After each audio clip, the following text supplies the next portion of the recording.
하루하루 뉴스가 절망뿐입니다.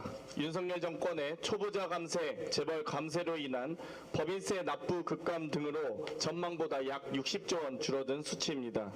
문제는 윤석열 정부의 실패를 약자의 고통으로 전가하고 있다는 점입니다. 내년 정부 국고보조 사업에서 약자 지원 예산이 대거 삭감되었습니다. 기재부 2023년 국고보조 연장평가 보고서를 보면 노인, 아동, 청소년, 장애인 예산이 집중 삭감되면서 278개 사업 중 176개, 63.3%가 폐지, 통폐합 또는 감축 판정을 받았습니다. 윤석열 대통령이 국무회의에서 선거 매표 예산을 배격해 절약한 재원으로 서민과 취약계층, 사회적 약자를 더욱 두텁게 지원하겠다 말한 지 한 달도 지나지 않았습니다. 정부가 윤석열 대통령의 말을 무시하는 건지 윤석열 대통령이 국민에게 거짓말을 하는 건지 알 수가 없습니다.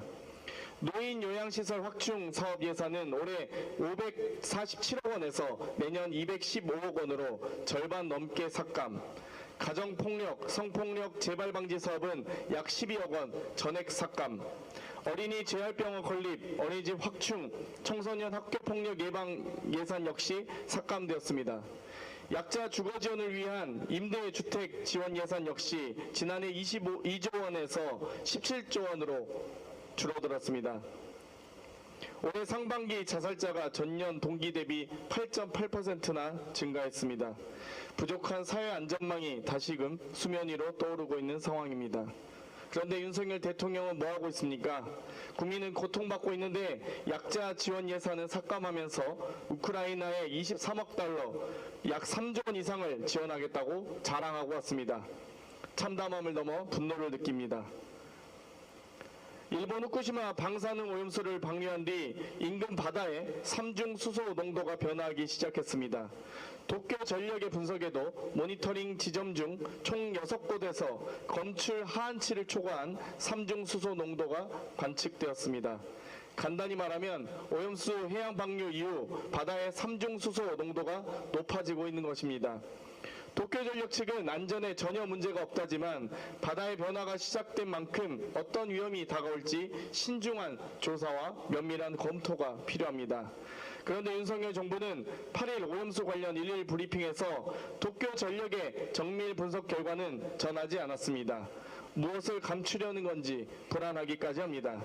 심지어 우리 정부의 국책연구기관들의 연구보고서 공개마저 거부하고 있습니다. 국무조정실 경제인문사회연구회 산하에 작성한 원전 오염수 대응 전략 수립을 위한 기초연구 보고서가 대표적입니다. 이 보고서는 일본의 방류 계획이 해양 생물 다양성과 생태계에 실제적, 잠재적 위협이 될 수 있고 한국인의 건강과 안전에 피해가 우려된다고 지적하고 있습니다. 그런데 정부는 보고서 공개 시 국익의 침해가 우려될 수 있다며 비공개 상태를 유지하겠다고 합니다. 윤석열 정부가 일본 오염수의 위험성을 감추기 급급하다는 것을 느낄 수 있습니다. 어제 10일까지 후쿠시마 오염수 1차 방류분인 7,800톤의 방류가 종료되었습니다. 우리 측 전문가 3명이 방류 시작 이후 일본으로 출국했습니다. 당초 후쿠시마 현지 상주를 요청했지만 그마저도 관철하지 못해 파견으로 바뀌었습니다. 하지만 출국 직후부터 지금까지 세부 활동이나 일정, 동선 등은 구체적으로 공개되지 않은 채 깜깜이 시차를 갔습니다.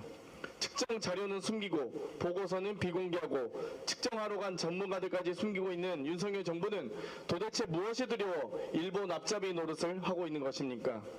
이미 일본의 오염수 방류로 매년 1조 원이 넘는 예산을 30년 넘게 혹은 끝을 알 수 없는 기간 동안 바다에 뿌리게 되었습니다. 이 정도면 국고 탕진 전문 대통령이라 불러도 과언이 아닐 것 같습니다. 국민은 엄중히 책임을 물을 것입니다. 전면적인 내각 개편, 국정 쇄신을 요구합니다. 이상입니다.